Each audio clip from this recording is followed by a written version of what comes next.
Ġesu tkellem dawn il-ħwejjeġ wara li refa' għajnejh il fuq lejn is-sema qal: Missier, ġiet is-sija. Igglorifika lill-ibnek sabiex l-iben jigglorifika lilek. Bħalma tajtu l-awtorità fuq l-umanità kollha sabiex lil kull min tajt lilu jagħtihom il-ħajja ta' dejjem, il-ħajja eterna. U din hi l-ħajja eterna. Li jkunu jafu lilek l-uniku Alla veru u l-dak li ntbat Ġesu Kristu. Jien glorifikajtek fuq l-art billi temmejt ix-xogħol li tajtni biex nagħmel u issa missier. Igglorifikani int miegħek innifsek bil-glorja li kelli miegħek qabel ma kienet id-dinja. Amen. Alla l-missier ta' lil Ġesu ibnu l-awtorità fuq il-bnedmin kollha biex li dawk il-persuni illi Alla l-missier ta' lil Ġesu mill-eternità fi żmien propju tagħhom Ġesu stess jagħtihom il-ħajja eterna.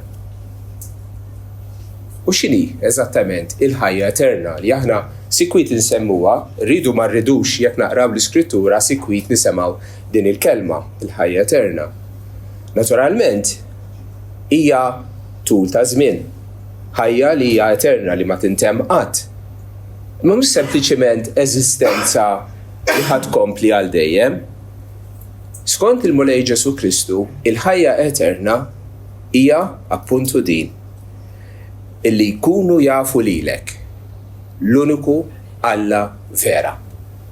Dik hija d-definizzjoni ta' xi tfisser meta tgħid jien għandi l-ħajja ta' dejjem u mod ieħor milli tgħid jien naf lil Alla. Jien naf lil Alla. Jkompli jgħid Ġesu jafu lilek l-uniku Alla veru u dak li batt int Ġesu Kristu. Għali żieda dik tieni biċċa. Ma kienx ikun biżżejjed jgħidilna l-ħajja ta' dejjem li tkun taf lil Alla xi trid iktar minn hekk. Għaliex żied illi u li tkun taf lil Ġesu Kristu illi il-missier bat fid-dinja. Ir-raġuni hija sempliċi. Għaliex aħna lil Alla narfuh permezz ta' min? Ta' Ġesu Kristu. Infatti Ġwanni, l-istess awtur ta' dal-Vanġelu, fl-ewwel ittra tiegħu jgħidilna li l-ħajja ta' dejjem aħna qegħdin f'dak li hu veru Ġesu Kristu u l-veru u l-ħajja eterna. U Alla veru u l-ħajja ta' dejjem. Għax meta narfu lil Ġesu aħna nkunu għarafna lil Alla. Din mela l-aħwa hija l-ħajja ta' dejjem. Li nafu lil Alla. Issa rridu nagħmlu distinzjoni mhux vera bejn li tkun taf dwar Alla u tkun taf lil Alla b'mod personali. Huma differenti minn xulxin. Pereżempju jiena naf dwar Donald Trump li hu President tal-Amerika u xi affarijiet li qalu affarijiet li jagħmel naf ħafna affarijiet dwaru. Ma nafux. Ma nikolx il-kirxa miegħu dan. U ma jafx lili. Sewwa. Ġifieri hawn nies li jafu dwar Alla, infatti kulħadd jaf xi ħaġa dwar Alla, miftit minn iktar. Ma jfissirx li kollha jafu lil Alla, mod intimu personali, mhux vera. Ġwanni jgħinna f'din il-ħaġa fl-ewwel ittra tiegħu jgħid u b'dan nafu li għarafnieh jekk inżommu il-kmandamenti tiegħu. Kif naf li jien naf lil Alla? Kif naf li jiena tassew għandi relazzjoni miegħu li nqisu bħala sit tiegħi? Jekk innobdih. Sewwa, jiena għandi rispett lejn missieri fis-smawiet, inħobbu u rrid nobdi l-kmandamenti tiegħu. U hekk nagħmel. Allura jiena nafu lil Alla, mhux sempliċement smajt dwaru.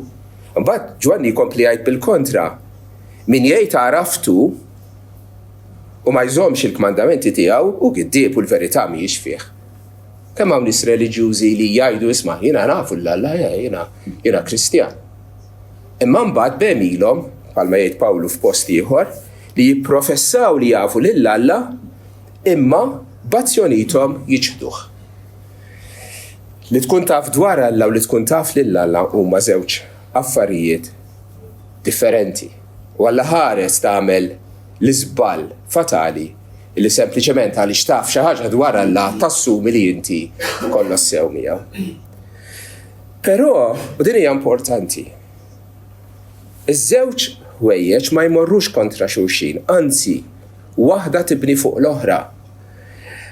Inti taf lil Alla, ħafna minna hawnhekk nemmnu f'Ġesu tassew għandna relazzjoni mal-Alla. Imma ir-relazzjoni tikber, titgħallem iktar, tarfu iktar, tersa aktar qrib tiegħu. Dan bħal meta żewwiġt kont nafa lil marti. Imma wara 20 sena tallimna aktar ix-xulxin, x'inħobb, x'ma nħobbx, x'idejjaqni, x'ma jdejjaqnix, l-istramberiji tiegħi. Għaliex għexet miegħi, allura tkellimna u esprimejna l-bżonnijiet, ix-xewqat, il-ħsibijiet tagħna ma' xulxin, u osservajna lil xulxin. U hekk ukoll ir-relazzjoni tagħna ma' Alla trid tikber. Din l-idea anke f'ħafna ċriki evanġeliċi ta' kontra dak kollu li huwa intellettwali u dak li huwa studju u dak li għandu x'jaqsam ma' tagħlim, ibarruh li l-importanti l-esperjenza ta' Ġesu. Iva, l-importanti l-esperjenza ta' Ġesu, ma l-esperjenza ta' Ġesu kif tikber, kif timmatura, mhux biex billi tisemgħu ikellmek mill-iskrittura u titgħallem. Taħseb li Alla tara 66 ktieb.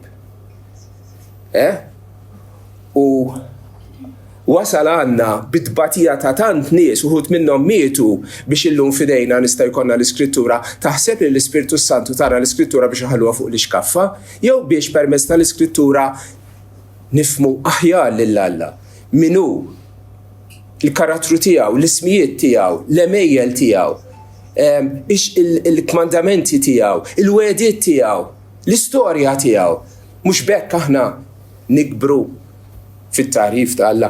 Infatti l-Apostlu Pietru jgħidilna lilna l-insara ikbru fil-grazzja u it-tarif ta' Siedna u s-Salvatur tagħna Ġesu Kristu. In-Nisrani huwa teologu. Okay, maħniex teologi professjonali li nagħmlu f'xi seminarju università it-teoloġija. Ma teologu fis-sens vera tal-kelma, teo Alla, logos kelma. Aħna nitkellmu dwar Alla, aħna nistudjaw lil Alla. Aħna nippruvaw nifmu dak li Alla kixef u rrevela dwaru nnifsu. Aħna teologi. Il-kelma li l-Bibja soltu tuża għalina hija disċipli. Li tfisser? Xi tfisser kelma disċiplu? Student. Student. Li aħna studenti ta' Alla. Li xogħolna u x-xewqa tagħna hi li iktar dwar Kristu rrid naf. Hemm dik xi ħadd li tħobbu trid teqreb lejh, trid tarfu aħjar, trid titgħallem iktar dwar. Din mela hija il-xewqa ta' kull Nisrani li nkunu teologi, nkunu studenti ta' Ġesu Kristu, ta' Alla.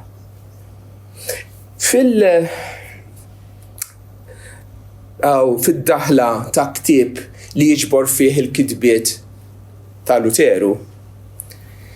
Luteru kiteb speċi ta' introduzzjoni għal dan il-ktieb. Fi żmien meta kien qiegħed fit-tmiem ta' ħajtu prattikament, jiġifieri kien issa matur, kien wasal ix-xogħol tiegħu kien għamlu. U fih dan l-introduzzjoni jagħti lill-istudenti tiegħu speċi istruzzjonijiet kif ikunu teologi tajbin, kif tistudja t-teoloġija, bliema l-aħjar mod. U Luteru kien qed jitkellem l-ewwel nett mill-esperjenza tiegħu matul tant snin. Minn dak li kien għadda minnu hu, mill-iżbalji li għamelu, imma wkoll mix-xogħol li kien għamelu ta' fint meta tkellem li xi ħadd li għamel 40-50 sena f'xertu xogħol jaf x'inhu jgħid. Imma wkoll ibbaża l-istruzzjonijiet tiegħu fuq Salm 119. Dak is-salm twil illi jiċċelebra l-isbuħija il-meravilja tal-kelma tal-Alla. Għaliex fl-istess salm jgħidilna kif nistudjaw l-iskrittura, jgħidilna kif nistudjaw lill-Alla, kif nitalmu noqorbu leh u nifhmuh aħjar. U Luteru jsemmi 3 modi. Fuq 3 toqgħod il-borma jgħid mhux hekk. L-ewwel waħda u oriġinament kitbuhom bil-Latin, għax dak iż-żmien bil-Latin kienu jitkellmu. Oratio, meditatio u tentatio. Oratio, orazzjoni li titlob, li titkellem Alla. Meditatio, bħal bil-Malti timmedita. Illi inti taqbad il-kelma tiegħu l-iskrittura taqra, taħseb fuqha, tifhimha u titlob dwarha. U tentatio, sadik ħansemmija aktar tard. Għax hija naqra waħda sorprendenti li Luteru bħala mod biex titgħallem it-teoloġija jsemmi din it-tentazzjoni, it-tiġrib. X'għandu x'jaqsam. Se nitkellmu fuqha, però l-ewwel tnejn nifhmuha mill-ewwel. Għaliex kif jien pereżempju nista' nifhem lil Marti u Marti kif tista' tifhem lili? Blema mod billi number 1 inkellimha u billi nismagħha, sempliċi daqshekk. Billi nisma' l-ħsibijiet tagħha, x-xewqat tagħha, il-pjanijiet tagħha, x'inhuma l-affarijiet li qegħdin jinkwetawha, li qegħdin idejquha, x'tixtieq, x'ma tixtieqx. Li taqsam il-fer, li taqsam l-inkwiet id-dwejja, l-eċitament tagħha, irridu nitkellmu. U jiena minn naħa tiegħi jrid ukoll nesprimi dak li għandi f'moħħi f'qalbi lilha biex dik hija l-komunikazzjoni li tibni relazzjoni. Mhux hekk? Għajdu li intom x'jiġri jekk għandek koppja li qegħdin jgħixu taħt l-istess saqaf imma għajla jitkellmu bejniethom. Għajla jpoġġu bil-qiegħda anke mal-mejda tal-ikel u jitkellmu bejniethom. X'jiġrilhom? Jistgħu jkunu qegħdin jgħixu taħt l-istess saqaf imma qegħdin jgħixu ħajjiet separati minn xulxin, kulħadd tar-rasu. U relazzjoni ma tikbirx hekk xejn. Relazzjoni bħal dik iċ-ċansis huma li tmur lura. Mhux hekk? Mela, dawn huma l-ewwel 2 li semma Luteru, l-Oratio.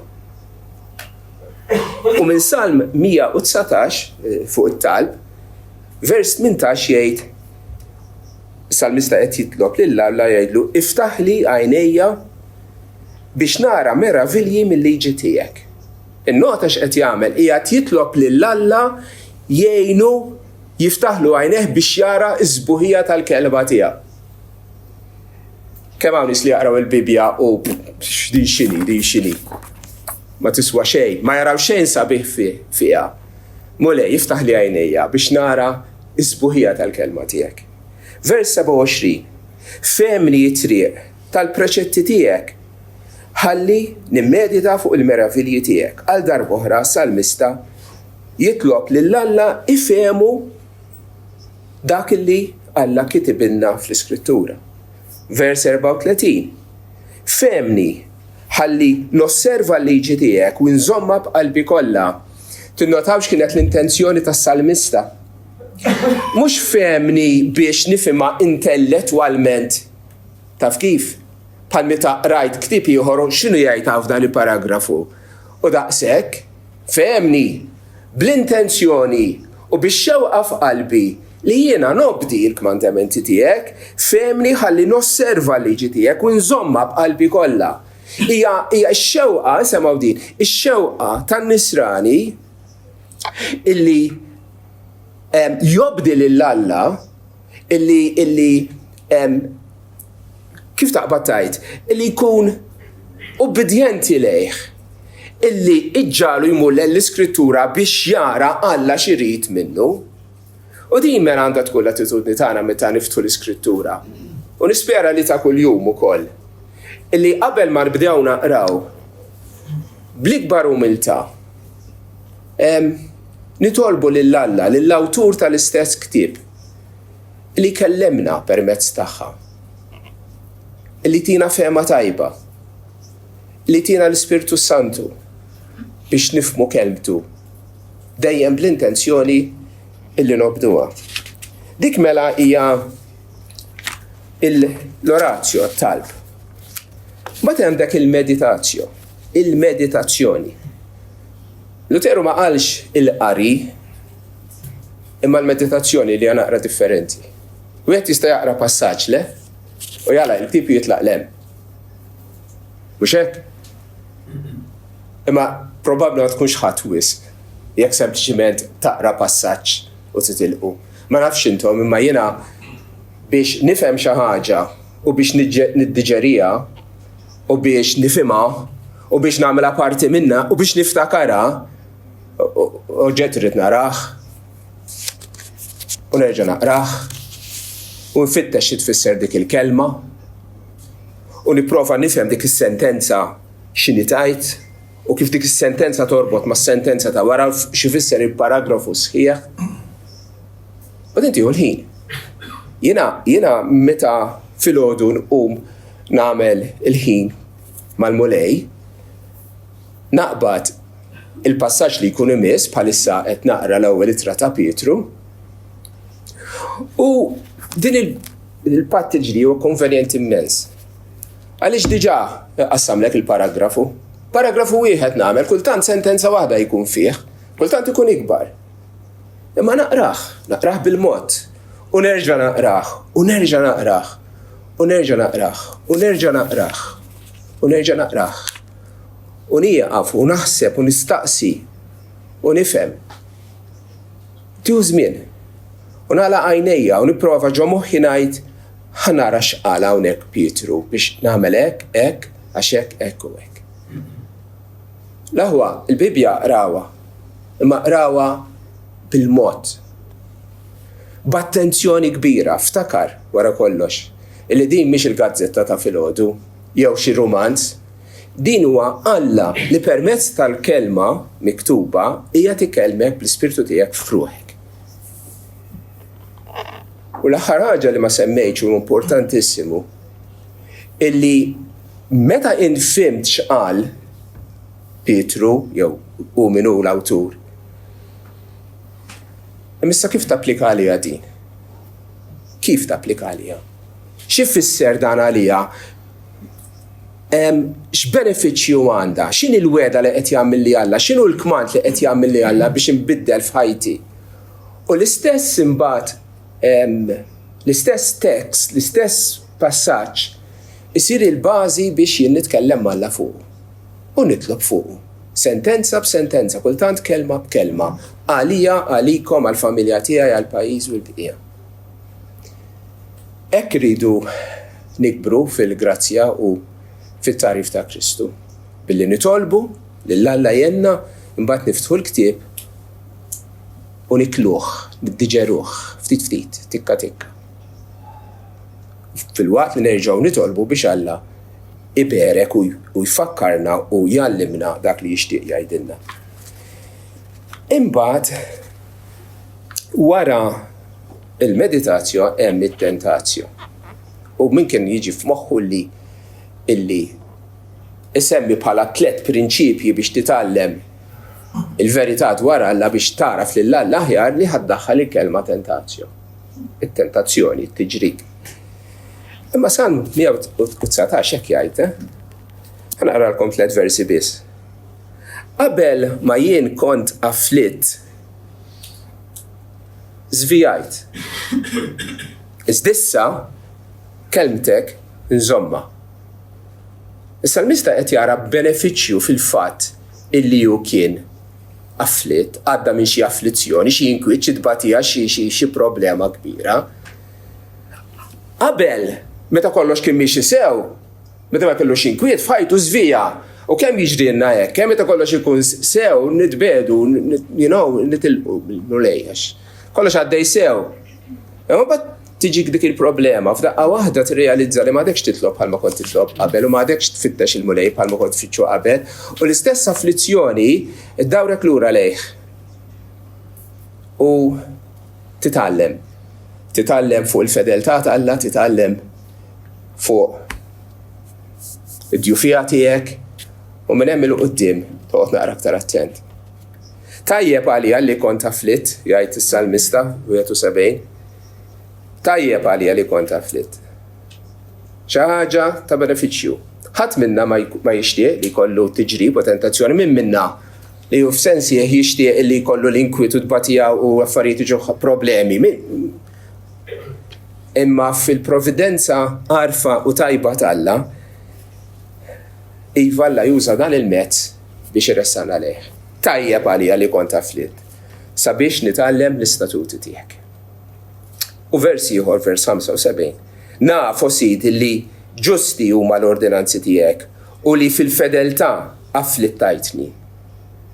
Meta jiġu l-inkwiet ma tajċ ara xi ġrali għax sfortuna, imma titgħallem anke mill-Iskrittura tinterpreta dak li qed jiġrilek fid-dawl ta' relazzjoni tiegħek Alla fis-sovranità tiegħu fil-providenza għarfa u tajba tiegħu batlek dik l-afflizzjoni sabiex iresqek iktar lejh. U din hija il-ħajja normali Kristjana. Timmaġinawx, u m'hemmx għalfejn intom ilkom mqarf tiċċur bħala nsara, timmaġinax li l-ħajja Kristjana hija mixja fil-kampanja, mhix.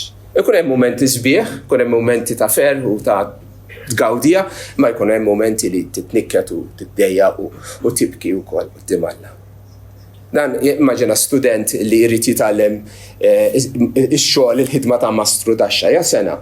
Sewwa jmur l-emkas dan u l-lecturer joqgħod jgħallimhom fuq il-tip ta' njam differenti u l-joints differenti u l-għodda tagħhom l-imsiemer u l-viti. Insomma, ħafna lectures u jitkellmu bejniethom. Il-lecturer jkellimhom l-istudenti saqsuh u hemm din il-komunikazzjoni bih, bejn xulxin. U l-istudent fil-klassi jista' jmur id-dar u jgħid illum tallim xi ħaġa fuq illum sirt kif tgħid mastru taxxa. Missieru jgħidu isma' ibni bil-mod. U l-għada t-teacher x'jagħmel? Jgħidu mhux fil-lecture ħanoqogħdu, mhux fil-klassi lu ħammorru fil-workshop. U dan l-istudent jaqbad il-martella u l-darba f'idejh u musmaru jgħidu samru. Iċ-ċansis huma li flok isamru dritt jawġu jew jaqsam linjam, etc. Imma għamilha llum, għamilha għada, għamilha ġimgħa 15 u 20 ġurnata. Xar wara xar, sena wara sena, mbagħad kellemni meta tara lill-istess student 5 snin wara. X'biċċa amara sabiħ għamil. Lakin mala għax ħasbu żbalji along the way u kisser u kejjel ħażin u kellu jerġa' jibda. U mill-istess żbalji tiegħu dan qiegħed jitgħallem biex jipperfezzjona il-mistier tiegħu. L-istess l-ewwel semmejna il-komunikazzjoni fil-familja bejn ir-raġel u l-mara li jaqsmu bejniethom u jxirku bejniethom b'dak il-mod. Ma kif tikber ir-relazzjoni? Mhux meta jiġu affaċċjati biċċa nkwiet fil-familja. Forsi xi ħadd mit-tfal għandu problema. Forsi problema finanzjarja jew accident jew mart. U jekk ikunu għaqlin, jekk jibqgħu jikkomunikaw tajjeb flimkien u jkellmu l-xulxin u jisimgħu lil xulxin, allura mbagħad jaffrontaw dik il-problema ma' xulxin u meta wara li għaddu minnha ir-relazzjoni tagħhom xi ġdila tikber tissaħħaħ ferm aktar milli kieku fit-teorija għadu bil-qiegħda madwar mejda jitkellmu bejniethom. Hekk tikber relazzjoni meta taħdem flimkien ma' xi ħadd ieħor biex issolvi l-inkwiet tal-ħajja. U Alla fil-providenza tajba tiegħu hekk jagħmel. Għax huwa Alla tajjeb li jħobbna u jridna nimmaturaw ma nibqgħux iktar tfal. Inti taf mill-Iskrittura li Alla huwa ħanin, li Alla juri sabar, taf mill-Iskrittura li Alla huwa fidil, iżomm kelmtu ġifieri, li Alla huwa sovran, li Alla huwa paċenzjuż, li Alla huwa Alla tat-tama. Dawn l-affarijiet tallimthom, dawn tafhom mill-Iskrittura, rajthom. Imma mbagħad bħala Kristjan tiżbalja tidneb tagħmel xi waħda minn tiegħek. U l-kuxjenza tiegħek tqila fuqek. U dwejjaq li tħoss li offendejt lil Alla. U l-Ispirtu Santu jagħtik l-indiema biex tersaq lura lejn Alla u titolbu jaħfirlek. U għabbażi tal-weda tiegħu fl-Iskrittura li jekk nistqarru dnubietna u jaħfrilna dnubietna, inti tħoss dik il-sensazzjoni ta' libertà, ta' ħelsien, ta' dnubieti huma maħfura. Li nista' nqum minn hawn u nkompli. Mhux iktar dak it-toqol fuq dari għax Alla tassew ħafirli. U hemmhekk hija oħti tkun tgħallim xi ġifieri il-ħniena u s-sabar tal-Alla miegħek. Vera? Qabel kont rajta, issa esperjenzajta. Jew inkella fil-ħajja normali tiegħek Alla jibgħat fit-triqtek inkwiet, problemi, saram. U ma tistax torqod bil-lejl. U tqum f'nofs tal-lejl bħal fiħmar il-lejl bl-inkwiet li jkollok. U għajnejk jimtlew bid-dmuħ. U kaxxa Panadols f'4 ijiem bluġieħ ta' ras li jkollok it-temma. Għax għaddej mill-inkwiet. Imma mbagħad tiftakar fil-wedi tal-Alla li jien dejjem magħkom u ma nħallikom qatt. U tfittex dik il-komunjoni mal-Alla fl-inkwiet li qabel ma jeħilsek mill-problema li għandek, Alla jibqa' miegħek, qrib tiegħek. U iva, tħoss dik il-paċi anke qabel ma solvi l-problema. U taraf li huwa Alla tal-paċi, Alla taslim, Alla fidil, Alla illi kif wedna, illi fi żmien imwaqqat u jollikom. U tgħaddim il-problema u tħares lura u tgħid, issa naf xi ġifieri l-fedeltà ta' Alla. Għax esperjenzajta. Jew inkella jekk għandek xi problema, Pawlu ta' Tarsu sejħilha xewka f'ġismi, ma nafu x'kienet, ma jimpurtanix. Int għandek ix-xewka tiegħek illi trid tgħix biha. U tlabt lill-Alla biex ineħħielek u le, kienet ir-risposta tiegħu. U erġajt tlabt. U Alla jibqa' jgħidlek le. Il-grazzja tiegħi hija biżżejjed għalik. U hemmhekk tkun għaraft ix-xejn tiegħek, id-djufija tiegħek, imma tkun għaraft ukoll is-suffiċjenza u kemm hu prezzjuż Alla. Li minkejja li bqajt b'dik il-problema u taf li probabbli ħatibqa' biha tul ħajtek kollha. Inti tista' tgħid iva mulej. Int biżżejjed għaliha. Int prezzjuż wisq għaliha. U hawnhekk it-teoloġija mit-teorija tiġi għal fatti u xekk. Issir parti minnek titlaħħam ġo fik. Jew inkella jekk tiġi dik kull ġurnata meta it-tabib jagħtik dik id-dijanjosi li ma xtaqx tisma'. U taf li għandek marda il ħattemlek ħajtek. U tara dak kollu li għamilt,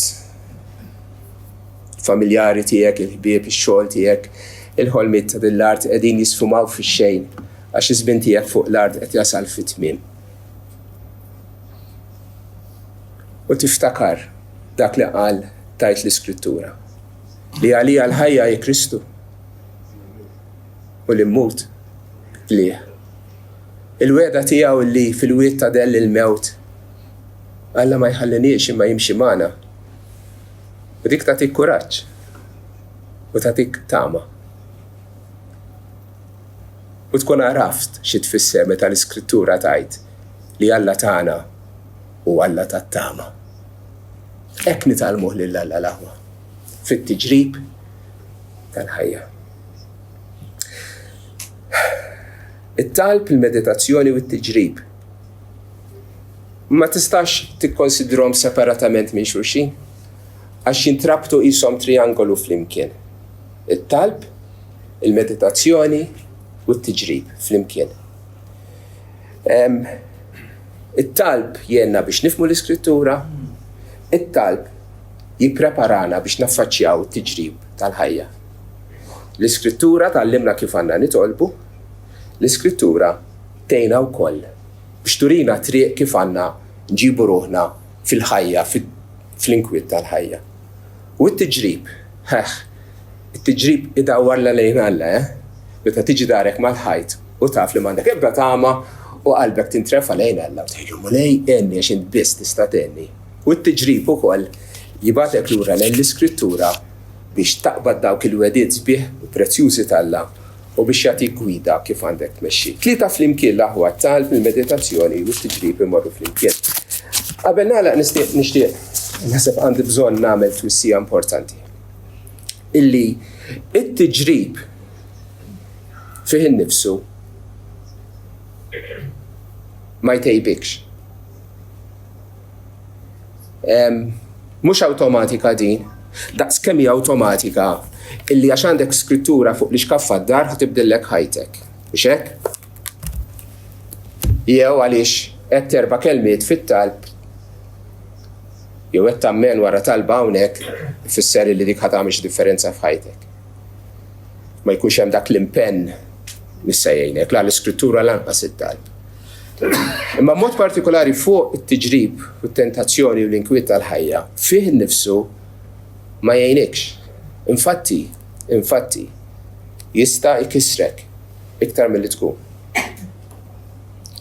Fil-xogħol tiegħi min jaf kemm il-darba ltaqajt ma' koppji li ġew bit-tfal tagħhom, bit-tifla tagħhom morda u d-dijanjosi tkun xi ħaġa kera bħal leukemia pereżempju.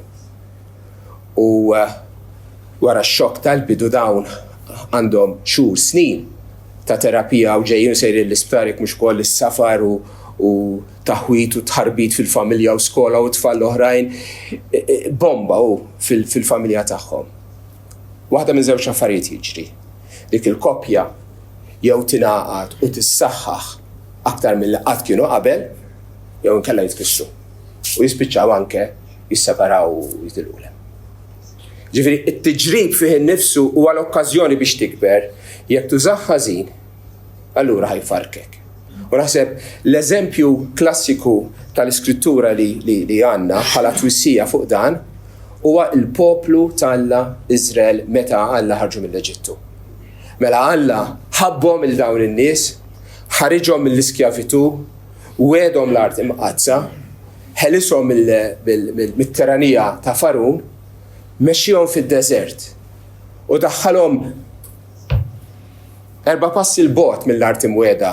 Kull ma rridu jemmnu lil Alla u jaqbdu jidħlu. U kellhom l-opportunità li igawdu l-ikbar barka li qatt setgħu jimmaġinaw. Hemmhekk kienet qudiemhom. Ma x'għamlu?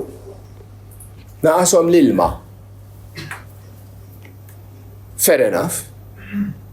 Imma x'tagħmel jekk għandek problema bħal dik? U x'titlob lil Alla u tafda fih. Imma huma jgergru. U jgergru kontra Alla u kontra Mosè. U aħjar konna meta konna l-Eġittu ma toffix memorja u short term memory loss isom Dori ta' Finding Nemo. 4 jemilu kontu l-Eġittu bil-soprostanti jisawtukom ġodarkom qegħdin tajdu li kontu aħjar hemmhekk. U gergru, Alla ma ħax kosbihom. Għax bażikament kienu qegħdin jgħidulu aħna ma nemnux fik. Ma nemnux li inti Alla fidili kapaċi iżżomm il-weda li tajtna li daħħana f'din l-art. U tilfu l-ikbar opportunità ta' ħajthom u Alla ma ħax kosbihom. U spiċċaw biex l-ebda wieħed minnhom mill-adulti ma daħal fl-art imwiegħda ma mietu fid-deżert 40 sena jduru u jaqdu sakemm mietu kollha mbagħad Alla ippermetta t-tieni ġenerazzjoni jidħlu. So it-tiġrib ħajkun fik jekk m'intix diġà qiegħed ġo fih. Sewwa attent kif twieġeb għalih. Flok bitmaqmiq u flok bitgergir u flok ta' qalbek tajt jiena nemmen falla li Alla huwa Alla kbili kapaċi jissolvi da' il-problemi li għaddej minnhom, jiena rrid inkun fidileh, rrid nobdih, rrid nitlob lil Alla biex jenni.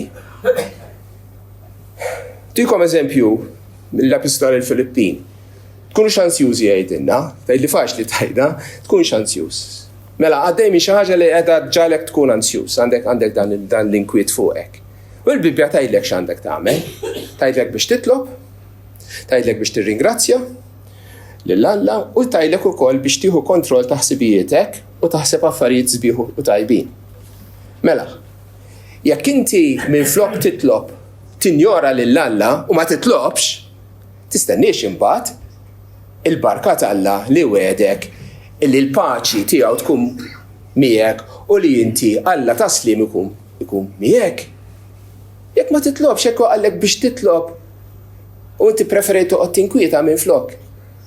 U ringrazzjament għal dak li dak l-affarijiet sbieħ li diġà għandek. Kull ma trid tagħmel tiftaħ għajnejk u tirrikonoxxihom il-fatt li kapaċi tajt jien għadni ħaj hija diġà barka mingħand Alla. U jekk ħadd breakfast dalgħodu tista' tirringrazzja għal dik ukoll. U l-fatt li qomt mis-soda tista' tirringrazzja għal dik ukoll.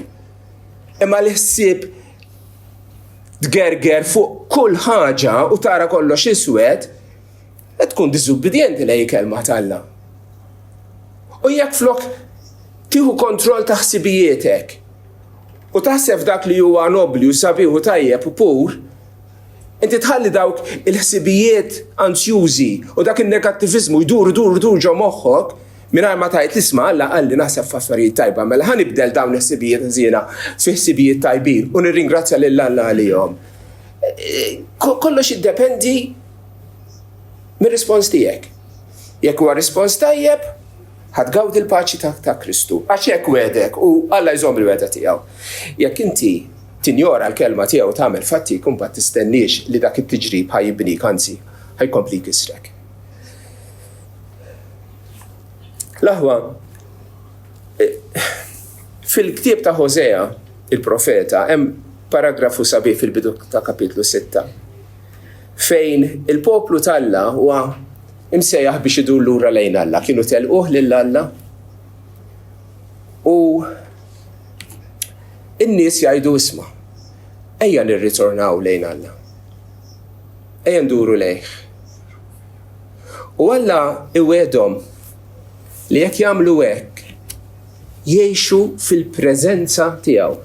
Jgħixu fil-preżenza tiegħu, wiċċ imwiċċ ma' Alla, koram Deo, le? Koram Deo.